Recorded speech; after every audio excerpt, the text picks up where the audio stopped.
Hello student, I am Sunil Srivastava from LDC Institute of Technical Studies from Prayagraj, Department of Mathematics. So today I am going to discuss the topic linear system of equation or system of linear equation. यहाँ पर आज हम बात करेंगे system of linear equation यानी रैखिक समीकरण के प्रयोग की, जिसका हम मैट्रिक्स मेथड से सलूशन निकालते हैं। तो सबसे पहले आइए हम देख लेते हैं कि जो लीनियर सिस्टम ऑफ इक्वेशन होता है वो कैसा होता है, जो रैखिक समीकरण का सिस्टम होता है वो किस तरीके से होता है। तो सबसे पहले यहाँ पर हम देखते हैं कि इसका जो बिहेवियर होता है ये किस तरीके से होता है। तो यहाँ पर देखिए लिखा हुआ है a11 x1 plus a12 x2 plus a13 x3 plus a(n)(1) a1n xn is equal to b1। इसी तरीके से नेक्स्ट इक्वेशन आपका a21 x2 plus a22 x2 plus a23 x3 and so on up to a2n xn is equal to b2। फिर इसी तरीके से हम proceed करते जाएंगे and so on, यानी मतलब m टाइम्स इसको हम प्रोसीड करेंगे तो ये आपका हो जाएगा am1 x1 plus am2 x2 plus am3 x3 plus and so on amn xn is equal to bm। यहाँ पर जो आप देख रहे हैं ये b1 ये b2 और ये bm, ये क्या है, ये आपके यहाँ पर सॉल्यूशन है। जो लीनियर सिस्टम है आपका उसके यहाँ पर ये सॉल्यूशन है। तो और यहाँ पर आप देख रहे हैं x1 x2 x3 ये सब क्या है, x1 x2 x3 यहाँ पर आपके पास वेरिएबल्स हैं। जैसा कि आपने पहले पढ़ा होगा कि क्रैमर रूल से जब हम किसी भी लीनियर सिस्टम ऑफ इक्वेशन को सॉल्व करते हैं तो वहां पर हमारे पास x1 x2 x3 या xyz के फॉर्म में वेरिएबल्स होते हैं। तो देखिए यहाँ पर क्या है, यहाँ पर केवल x1 x2 के x3 के फॉर्म में ही हमारे पास वेरिएबल्स हैं। तो इसमें हमें करना क्या होता है कि मैट्रिक्स मेथड से जो भी ये लीनियर सिस्टम ऑफ इक्वेशन है इसको हम मैट्रिक्स मेथड से सॉल्व करते हैं और x1 x2 x3 यानी जो भी वेरिएबल्स हैं आपके उसकी वैल्यू को हम फाइंड आउट करते हैं। अब अगर इन्हीं इक्वेशंस को, जो लीनियर सिस्टम ऑफ इक्वेशन है, इसको हम अगर मैट्रिक्स फॉर्म में लिखें तो किस तरीके से लिखा जाएगा।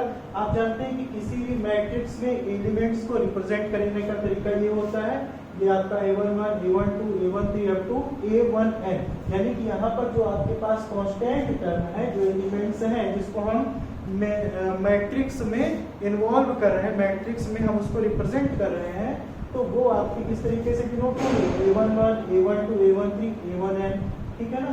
फिर नेक्स्ट रो में क्या हो जाएगा, a21 यानी सेकंड इक्वेशन के जो आपके पास वेरिएबल और कांस्टेंट्स हैं, ठीक, वो हो जाएंगे यहाँ पर a21 a22 a23 up to a2n। फिर इसी तरीके से जब हम m इक्वेशंस की बात करेंगे तो am1 am2 am3 up to amn।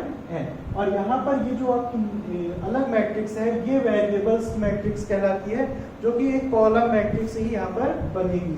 क्यों? क्योंकि यहाँ पर आपके पास जो वेरिएबल्स हैं उसका इधर डायरेक्ट मल्टीप्लिकेशन होगा 1 by 1, तो यहाँ पर वेरिएबल आपके इस तरीके से रिप्रेजेंट किए जाएंगे और ये हो गई आपकी सॉल्यूशन। ये आपके क्या हो गए, ये हो गए आपके पास यहाँ पर सॉल्यूशन। फिर इसको अगर हम एक इक्वेशन के फॉर्म में, एक स्टैंडर्ड फॉर्म में अगर डिनोट करें तो ये आपका क्या होता है, ax इक्वल टू b के फॉर्म पर, जहां पर a आपकी क्या है, a आपकी ये मैट्रिक्स है, जो एलिमेंट्स आपके पास है यहाँ से कांस्टेंट से जो एलिमेंट आपको फाइंड आउट हुए हैं, जैसा कि आप देख रहे हैं a11 a12 a13 a1n और a21 a22 a23 a2n am1 am2 am3 amn, ये सब क्या है, ये सब कांस्टेंट्स हैं और इसकी हेल्प से हम एक मैट्रिक्स बनाएंगे A जिसमें ये सारे एलिमेंट्स इंक्लूड किए जाएंगे। फिर x क्या है, x आपके पास ये वेरिएबल्स हैं और b क्या है, b यहाँ पर आपका सॉल्यूशन है। तो इस तरीके से हम लीनियर सिस्टम ऑफ इक्वेशन को रिप्रेजेंट करते हैं बाय मैट्रिक्स फॉर्म। अब इसके बाद हम आते हैं ऑगमेंटेड मैट्रिक्स। ऑगमेंटेड मैट्रिक्स क्या होती है कि ये जो आपकी मैट्रिक्स है यहाँ पर इस एलिमेंट से, अपनी एलिमेंट से जो मैट्रिक्स बन रही है, इसी में हम ये जो आपके पास सॉल्यूशन है इसको अगर इंक्लूड कर देते हैं, जो ये आपके पास कांस्टेंट्स की मैट्रिक्स है, यानी जो आपके वेरिएबल के कोफिशिएंट्स हैं, वेरिएबल के जो कोफिशिएंट्स हैं उनसे बनी जो मैट्रिक्स आपकी A है, उसमें अगर हम इस सॉल्यूशन को इन्वॉल्व कर दें, यहाँ पर इस सॉल्यूशन को इन्वॉल्व कर देते हैं इसके साथ अब यहाँ पर ये तो था आपके पास पहले से ही, अब इसमें हमने इसको और इन्वॉल्व कर दिया, यानी इस मैट्रिक्स को हमने और आगे प्रोसीड कर दिया, तो वही ऑगमेंट कहलाता है, यानी वृद्धि कहलाती है। फिर इसके बाद हम इसको जब इस तरीके से रिप्रेजेंट कर देते हैं तो यहाँ पर हमें ऑगमेंटेड मैट्रिक्स मिल जाती है C, जिसको हम रिप्रेजेंट करते हैं C से।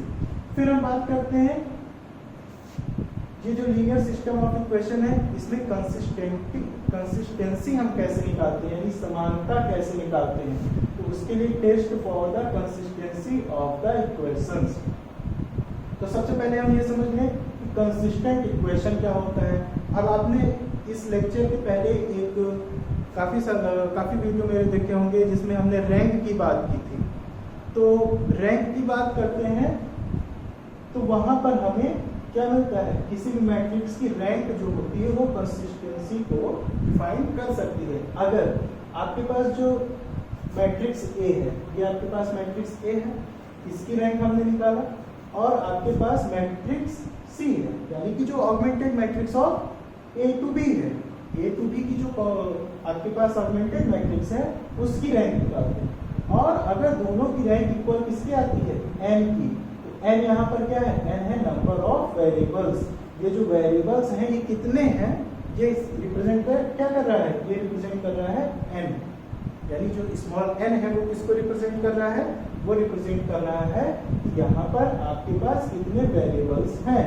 और अगर rank of A equal to rank of C equal to n होता है तो वो हमारा इक्वेशन क्या कहलाता है, कंसिस्टेंट इक्वेशन कहलाता है, समान समीकरण कहलाता है। फिर इसमें हम देखते हैं कि कौन से इक्वेशन किस पोजीशन पे कंसिस्टेंट होंगे। यहाँ पर हम देखें कि if rank of A equal to rank of C equal to n then the solution is unique. अगर यहाँ पर रैंक A यानी मैट्रिक्स A की रैंक और मैट्रिक्स C की रैंक इक्वल टू n के आती है तो सॉल्यूशन हमारा क्या होगा, यूनिक होगा, अद्वितीय होगा। फिर हम बात करते हैं कि अगर if rank A equal to rank C equal to R is less than to n, अगर यहाँ पर जो रैंक है A की और जो रैंक है C की वो R के इक्वल आती है। R क्या है, कोई क्वांटिटी है जो कि n से लेस है, n से छोटी है, और n क्या है, n है आपकी नंबर ऑफ वेरिएबल्स। तो वहां पर अगर कोई वैल्यू जो कि रैंक की आ रही है और वो वैल्यू n से छोटी है तब वहां पर सॉल्यूशन क्या होगा, इनफाइनाइट सॉल्यूशन वहां पे हमें मिलेगा, यानी अनंत हल हमको इस समीकरण के मिलेगी। अब फिर हम बात करते हैं कि किसी भी लीनियर सिस्टम ऑफ इक्वेशन को कैसे सॉल्व किया जाए। तो हमारे पास एक एग्जांपल के थ्रू हम इसको समझते हैं using matrix method, so that the equations 3x plus 3y plus 2z is equal to 1, x plus 2y is equal to 4, 10y plus 3z equal to minus 2, 2x minus 3y minus z is equal to 5 are consistent। यानी कि ये जो चार समीकरण दिए गए हैं आपके पास वो क्या है, वो कंसिस्टेंट है।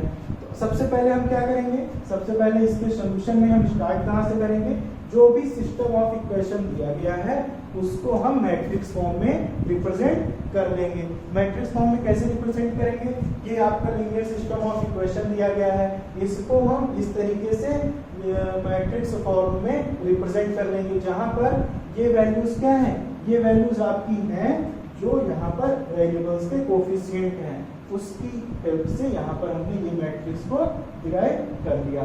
फिर यहाँ पर वेरिएबल्स जो आपके पास है एक्स वाई जेड, आप यहाँ पर देख रहे हैं कि जो वेरिएबल्स हैं वो एक्स वाई जेड ही है।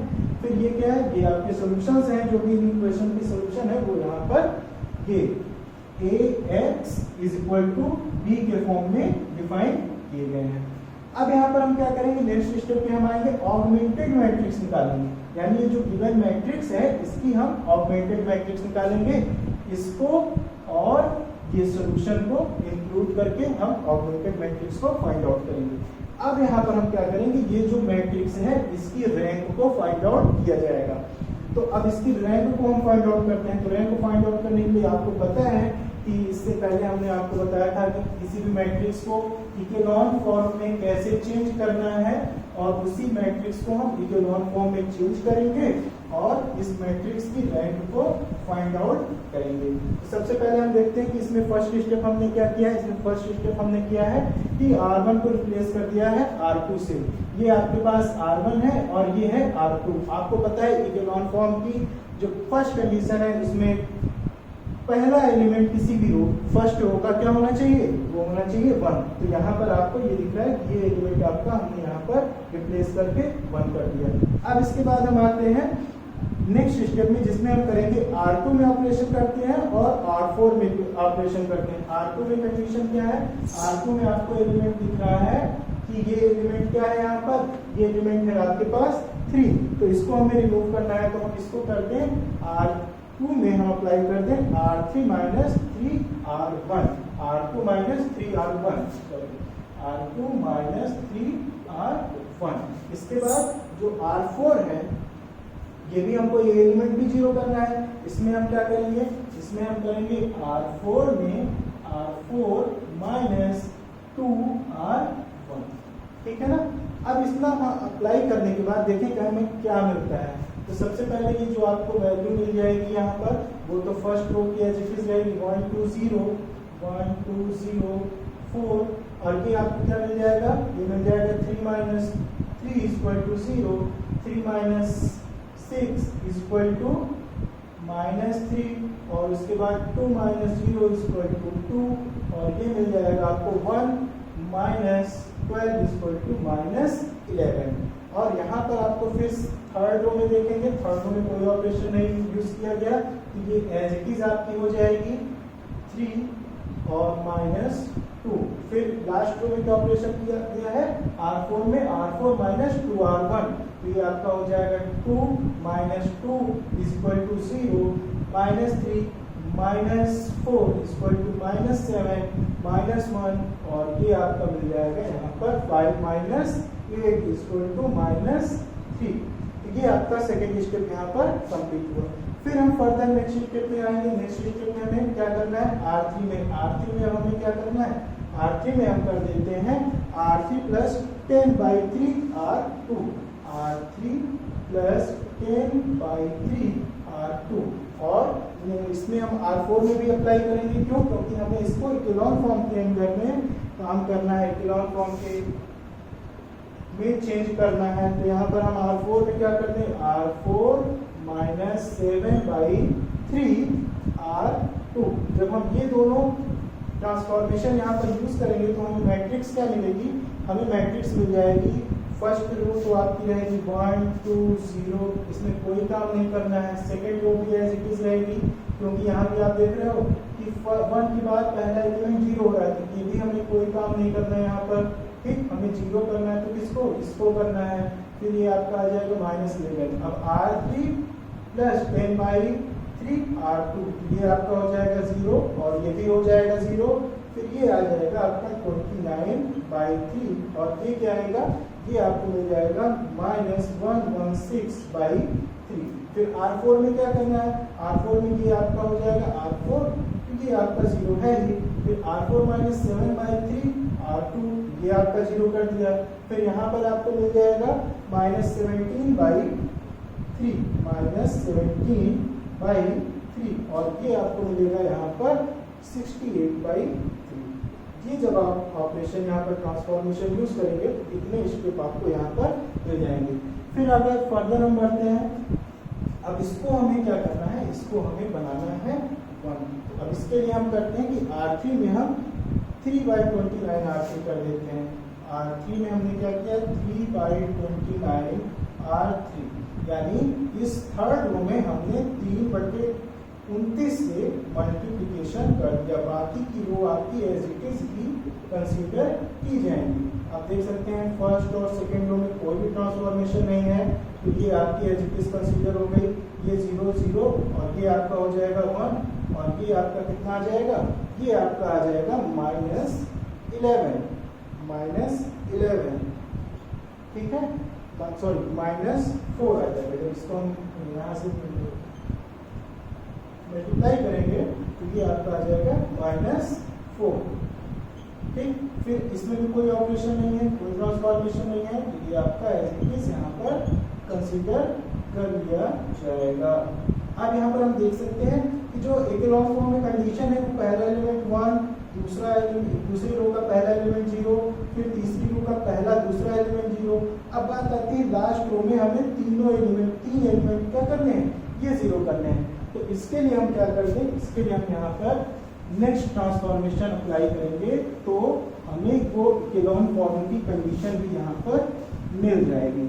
तो चलिए देखते हैं कि इसमें हम क्या अप्लाई कर सकते हैं। इसमें हम अप्लाई कर दें कि R4 में 3/17 कर दें। R4 में 3/17, R4 में 3/17 R4, यानी अगर हम इसमें 3/17 से मल्टीप्लाई कर देंगे तो हमें जो इकोलॉन फॉर्म की कंडीशन है वो मिल जाएगी। अब देखिए यहाँ पर फर्स्ट रो आपकी एज इट इज है 1 2 0 1 2 0 और ये हो गया 4, फिर 0 -3 2 और ये हो गया -11, फिर 0 0 1 और ये है आपके पास -4। अब यहाँ पर ये हो जाएगा 0 0 और ये आपको क्या मिल जाएगा, ये आपको मिल जाएगा यहाँ पर। अगर इसमें हम माइनस भी इंक्लूड कर दें तो ये आपको मिल जाएगा 1 और ये क्या हो जाएगा, ये यहाँ से आपको मिल सकता है -4। तो ये यहाँ पर हम देख सकते हैं कि ये जो आपका सिस्टम है वो आपका क्या हो गया, वो आपका दिख रहा है कि इसमें हम इकोलॉन फॉर्म में लगभग कंसीडर कर चुके हैं। अब बच रहा ये एलिमेंट बच रहा है, इसको हमें 0 करना है। तो हम R4 में क्या करें, R4 में अगर हम R3 को माइनस कर दें, R4 में R3 को माइनस कर दिया तो ये आपका हो गया इतना। फिर सेकंड रो में कोई ऑपरेशन नहीं है तो ये एज इट इज कॉपी हो जाएगी। थर्ड रो में भी कोई ऑपरेशन नहीं है तो ये भी एज इट इज कॉपी हो जाएगी। फिर लेकिन लास्ट रो यानी R4 में R4 माइनस R3 किया गया तो 0 0 0 -0 0 -0 1 -1 ये 0 और -4 +4 ये क्या कर देगा, ये भी आपको 0 कर देगा। तो यहाँ पर हम रैंक डिफाइन करने के लिए इसकी रैंक A की ऑगमेंटेड मैट्रिक्स C की रैंक हम यहाँ पर डिफाइन करने के लिए क्या करेंगे, इसको हम डिफाइन करने के लिए देखेंगे कि यहाँ पर कितने नंबर ऑफ नॉन जीरो रो है, यानी ऐसी रो जिनमें at least one element non zero हो। यहाँ पर हम देख सकते हैं 1 2 3, तो number of non zero rows is equal to कितना, ये है आपका 3। तो rank of A is equal to क्या हो जाएगा, ये हो जाएगा आपका 3। और इसी के बेस पर हम कह सकते हैं कि रैंक ऑफ C भी क्या होगा, ये भी आपका 3 होगा। तो यहाँ से हमारे पास जो सिस्टम मिल रहा है, जो सिस्टम था उसमें से हमने फाइंड किया कि रैंक ऑफ A और रैंक ऑफ C दोनों क्या है, ये दोनों आपकी 3 है। तो यहाँ से हम कह सकते हैं। और यहाँ पर कि जो वेरिएबल्स हैं आपके पास, वेरिएबल आप देख रहे हैं कि यहाँ पर टोटल नंबर ऑफ वेरिएबल कितने हैं, 3 हैं। तो कंसिस्टेंसी के लिए हमने आपको बताया था कि अगर rank of A equal to 3 और rank of C equal to 3 और number of variables equal to 3, तो यहाँ पर हम कह सकते हैं कि जो आपके पास इक्वेशन है लीनियर सिस्टम वो क्या है, कंसिस्टेंट है। वो क्या है, कंसिस्टेंट है। अब अगर हम बात करें कि यहाँ से हम जो वेरिएबल्स हैं इनकी वैल्यू निकालना चाहें तो इनकी वैल्यू निकालने के लिए क्या हम करेंगे, इनकी वैल्यू निकालने के लिए हम ये जो सिस्टम आपको दिख रहा है यहाँ से, ये जो आपको लास्ट मैट्रिक्स दिख रही है, इसमें हम क्या करेंगे, इसी को कंसीडर कर लेंगे। इसमें जो आपकी मैट्रिक्स A है इसको हम यहाँ से कंसीडर कर लेंगे किस तरीके से, ये हो गया आपका 1 2 0, ये हो गया 0 -3 और 2 और ये हो गया 0 0 1। फिर आपके पास क्या है वेरिएबल्स x y और z, और इसमें सॉल्यूशंस क्या है, सॉल्यूशन आपके पास है 4 -11 और -4। अब यहाँ से हम देख सकते हैं कि जो x के लिए 3 इक्वेशन आपके बनेंगे। पहला 1 का मल्टीप्लिकेशन x में, +2 का मल्टीप्लिकेशन y में और 0 का मल्टीप्लिकेशन z में, ये 0 हो जाएगा। और यहाँ पे सॉल्यूशन क्या है, ये है 4। फिर यही इसी तरीके से 0 का x में 0 हो गया, -3 का y में -y हो गया, -3y हो गया, और प्लस 2z इक्वल टू यहाँ पर क्या है, ये आपका है -11। फिर इसी तरीके से लास्ट रो के लिए ये 0 हो जाएगा आपका 0 × x 0 × y plus z equal to -4। अब यहाँ से आप देख सकते हैं कि z की वैल्यू क्या मिल रही है, ये मिल रही है आपको -4। तो जब अगर आपको एक वेरिएबल की वैल्यू मिल गई है तो बाकी दोनों की वैल्यू भी आप यहाँ से निकाल सकते हैं। जब आप z की वैल्यू को लेकर सॉल्व करेंगे तो यहाँ से आपको y और x की वैल्यू क्या मिलेगी, y की वैल्यू मिल जाएगी 1 और x की वैल्यू मिल जाएगी 2।